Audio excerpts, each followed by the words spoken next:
बे बिसायख'थिखौ लानानै बयबो दोलोआ गाव गावनि सायाव देरहानायखौ रोखा बुंना लादों। बेबादिनो 22 नं खख्लाबारि बियाबनि जानो गोनां उफ्रा बिसायख'थियाव 25,000नि बांसिन भट लानानै आं देरहागोन। बे बाथ्राखौ बुंदों खख्लाबारि बियाबनि उफ्रा बिसायख'थिनि थाखाय बिपिएफ दोलोनिफ्राय बिजाथि महरै गसंनाय शंकर बसुमतारी बिथाङा। खख्लाबारि बियाबनि जानो गोनां उफ्रा बिसायख'थियाव बिपिएफ दोलोनिफ्राय बिजाथि महरै गसंनाय शंकर बसुमतारीया गावनि देरहानायखौ रोखा खालामदों आरो रायजो राजानिफ्राय 25,000 भट मोनगोनखौ फोरमायदों। सोर आरो बबे दोलोनि बिजाथिया देरहागोन बेखौ समाजो खिन्थासिगोन। खख्लाबारि समस्तिनि उफ्रा बिसायख'थि फैगौ 8 जुन खालार खालि जानो थांगासिनो दङ। बे सोमोन्दै आं खख्लाबारि समस्तिनि सिंनि रायजो राजाफोरखौ खावलायो। फैगौ बिसायख'थियाव नांगोलनि सावगारियाव बिपिएफ दोलोनि बिजाथि आं मुस्रि शंकर बसुमतारीनो भट होनानै आंखौ जाहाथे देरहासार खालामो आरो हाग्रामा महिलारिनि आखाइखौ जाहाथे गोख्रों खालामो। बेनि थाखाय आं खख्लाबारि समस्तिनि गासै रायजो राजाफोरनो खावलायनाय लाखिबाय। समस्तियाव बेसेबांसो भटार्स दं फोरमायनो हागोन? टटेल भटार्सफोरा जाबाय 72,400 सामथिं दं आरो 10 ना 20 माबा। बेनि भितराव आङो 26,000 भट मोनगोन होननानै आं मिजिंथिदों। बे समाव नोंथाङा उफ्रा बिसायख'थियाव मा इस्यु लानानै बिसायख'थि? जोंनि इस्युआ जागोन जे बिटिआर सुक्ति जाबाय। प्रमद बर'आ बिटिसि खुंथायाव फैबाय, इउपिपिएलनि सोरखार जाबाय। नाथाय बिटिआर सुक्ति मथै बिथाङा जाखिनि बिसायख'थिनि समाव रायजोनो आसा होदोंमोन जे एनडिएफबि केडारफोरनो, एनडिएफबिनि मार्टियार्सफोरनो थाखा फैसा होगोन, केडारफोरनो रिहाबिलिटेसन होगोन, बेफोर जेबो जाफुङाखिसै। बिटिसिआव गामि माने बिटिआरआव गामि बारायनायनि खोथा, सिमा बारायनायनि खोथा बुंदोंमोन।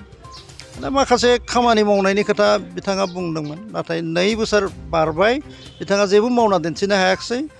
गतिके बर' रायजो राजाफोरा बिथांनो इउपिपिएलनो भट होआ होननानै आंहा मोनसे बिसास दङ। रायजोनि आस्था बिथांमोननि सायाव दिनै गोमादों आरो कनफिडेन्स फैदों जोङो देरहागोन।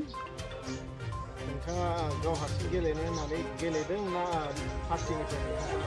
आङो बिपिएफ दोलोनिफ्राय दोलोआरि बिजाथि जोंनि दोलोनि हाइकमान्ड हाग्रामा महिलारि सारा आंनो जि केन्डिडेटसार बेखौ होदों। आङो एप्लाइ खालामदोंमोन। दोलोनिफ्रायबो आंखौ उपजुक्त होननानै माने होदों आरोखि प्रप'जेल।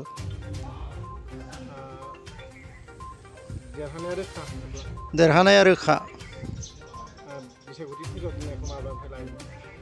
आङो दिनै स्क्रुटिनि जाबाय।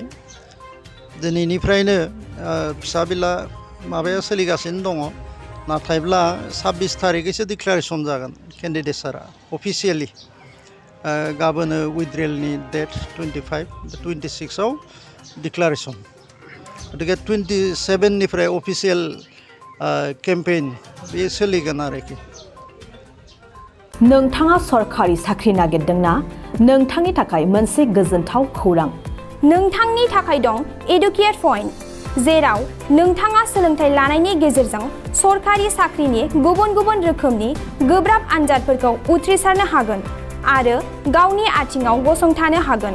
बे एडुकेट पइन्टआव नोंथांमोना एसएससि, बैंक पिअ, बैंक क्लार्क, बैंक एसअ, इउपिएससि, एफएससि, डिफेन्स, रेलवे, स्टेट इन्सुरेन्स, एएअ, एडिअ एसिस्टेन्टजों लोगोसे स्टेट लेभेल जब आरो माखासे सरखारि साख्रिनि आनजादाव गोनांथि जानाय आयदाफोराव सोलोंथाइ लानो हागोन। मख'नो गोनांदि बे सोलोंसालियाव साख्रिनिल' नङा, बेयाव MBA आरो सैनिक स्कुल बायदियाव एडमिशननि थाखाय एन्ट्रेन्स होनो थाखायबो सोलोंथाइ लानो हागोन। बे सोलोंसालियाव गाहाम थाखो खथानि सुबिदा दं आरो सम मथे नोंथांनि सोलोंथाइखौ बे सोलोंसालियाव होनाय जागोन। बेखौबो मिथिनांगोन दि बे एडुकेट पइन्टआव सोलोंथाइ लानानै बावैसो 2021-22 इं मायथाइनि एसएससि जिडिनि आनजादाव गासै 11 सा सोलोंसाफोरा उथ्रिसारनो हादों। बारा नङा, गासै 15,000 रांजोंनो नोंथाङा बे सोलोंसालियाव 6 दानसिम सोलोंथाइखौ लानो हागोन। बे सोलोंसालिया क'क्राझार, बरपेटा रड, गवालपारा आरो बङाइगावआवबो दं। क'क्राझाराव सोलोंथाइ लानो गोसो गुदुं जानाय सुबुंफोरा 70020261133 9101536360 70020261133 9101536360